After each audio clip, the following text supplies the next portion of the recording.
have a baptistry up high on the wall behind the choir where God meant for it to be.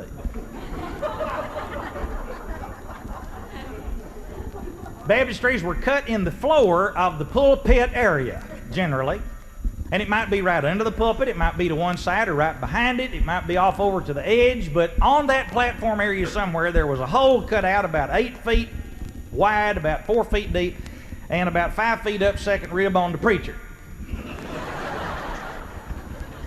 And these little baptistries would be covered over with about a 2x6 lid, heavy 2x6 put together lid that would cover that hole. Then it would have a carpet over it if you were in a more fortunate congregation.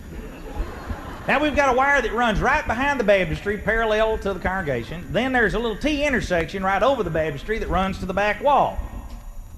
So you got a sheet that comes forward, you got a sheet that comes out from the right, and a sheet from the left. And when those are pulled, there's a place on the right and on the left for the men and the ladies to dress for the ordinance of a baptism. Now while they're pulling the sheets, the song leader is up leading us in all the water music in the hymn book.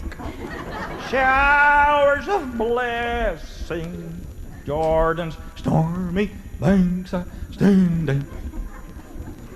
Shall we gather at the river? And they, anything with water in it, we sing at this point. Methodists at this time usually sing in higher ground.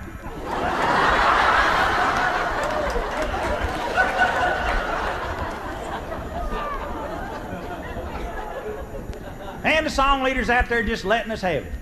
Now the preacher clears his throat behind the sheet. That says, I got my socks and my tie off, I got my khakis on, I'm ready. Song leader will stop at the end of the next verse and have everybody just sit down and be quiet. They do.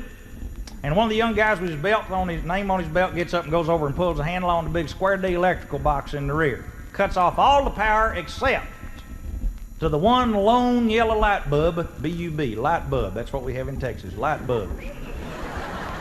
Well, this yellow light bulb is swinging left and right because one of the guys hauling the pulpit bumped it, and there it is, swinging. You're sitting still, but the church feels like it's moving, left to right.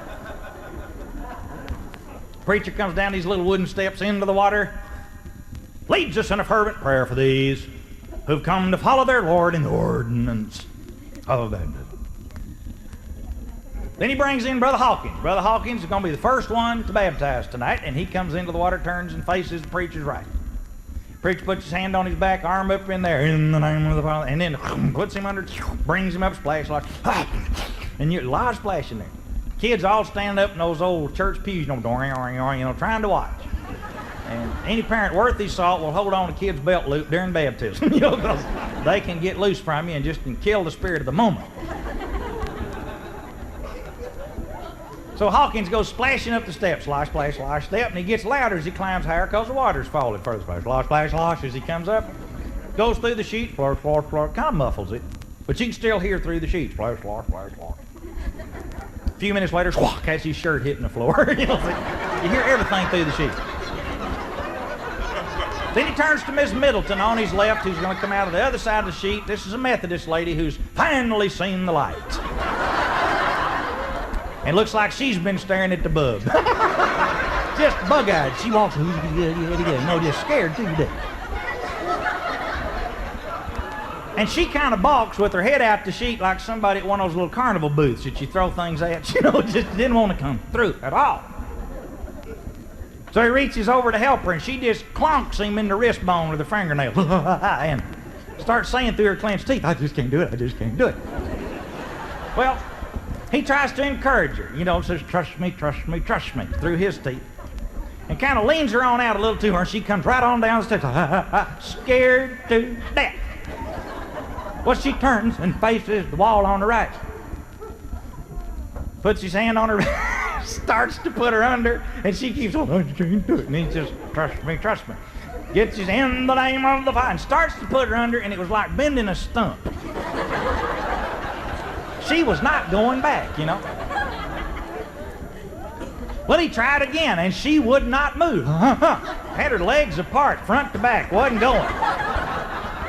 Well, he was tempted to reach out with his left foot and just boom, kick them out from under her and take her on under for her own good.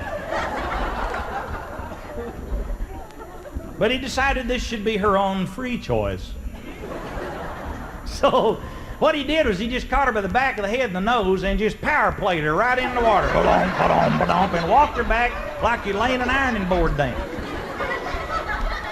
Well, the woman was just trying to scream, but it had her mouth covered. And she couldn't, boy. And just as she was going under the water, she couldn't yell. Her eyes are about 2 inches around on each side. She wants to scream. She can't get it out. And as he's putting her under the water, she reached out and grabbed this sheet going across behind the Baptist. And just twang, pulled it right down. It collapsed all over, right into Baptist. All you could hear was screws flying and wires twanging as it came back. Brother Hawkins was over here drying off.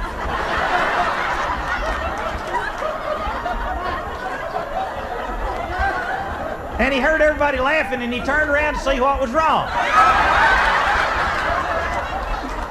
There was nothing to do but right back in the water. Feet first, just... He personally baptized 4 rows.